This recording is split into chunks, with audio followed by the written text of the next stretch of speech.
Dalam nama Bapa dan Putra dan Roh Kudus. Amin. Allah Bapa di surga, kami ucap syukur dan terima kasih. Kau memberikan kepada kami contoh teladan seorang Paus Gregorius Agung, Uskup dan Pujangga Gereja. Paus, semoga Engkau memberikan kepada kami kebijaksanaan Paus bagi kami dan seluruh dunia. Terpujilah namamu kini dan sepanjang segala masa. Amin. Para saudaraku terkasih dalam Kristus, tugas pewartaan kabar gembira adalah tugas kita semua. Tugas Anda, saya, dan kita semua.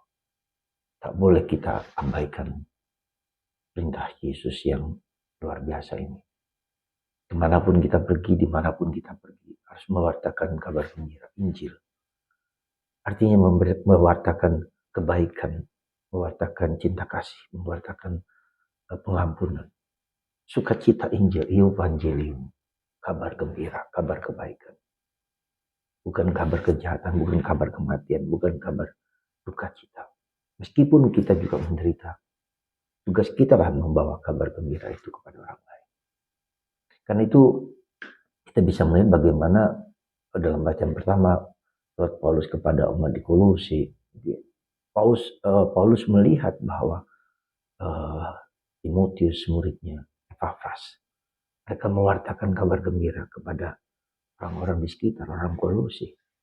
Dalam bacaan Injil, Yesus menyembuhkan orang dari segala penyakit, bahkan mertua dari Simon Petrus juga disembuhkan, dan kerabat dari murid-murid Yesus juga disembuhkan oleh Yesus. Itulah yang disebut kabar gembira. Kabar gembira bukan hanya mewartakan Yesus, tapi mewartakan kebaikan, buah-buah roh itu kita wartakan kepada orang. Buah-buah cinta kasih, bahwa iman kita kepada Yesus harus berbuah dalam diri kita. Jadi konkret, bentuk konkret buah. Ya, jadi itulah yang menjadi pewartaan kita. Yang pertama. Yang kedua, Anda melihat di belakang itu ada cantelan. Cantelan jaket atau celana atau pakaian. Ya. Jangan jadikan Yesus hanya sebagai cantelan. Kalau kita butuh cantelan itu kita pakai. Ya. Lalu kalau kita tidak butuh, kita letakkan di cantelan itu. Bukan. Yesus bukan cantelan. Yesus melekat dalam diri kita. Yahweh itu berada dalam diri kita. Maka kata-kata Yesus Immanuel, Tuhan besertamu. Ya. Tuhan beserta kita, dalam diri kita, dalam pikiran kita, dalam rangka kita, dalam perasaan kita. Semoga kita semua tidak menjadikan Yesus sebagai cantelan, tapi Yesus yang ada dalam hati. Kalau Yesus sebagai cantelan, saya butuh kalau saya butuh dia, kalau saya membutuhkan dia. Dan itulah, saudaraku, jadikan Yesus sebagai pusat, inti dari hidup kita. Semoga Anda dan saya melakukan yang itu, yang selama ini. Yesus ada dalam hatiku. Carilah Yesus dalam hatiku.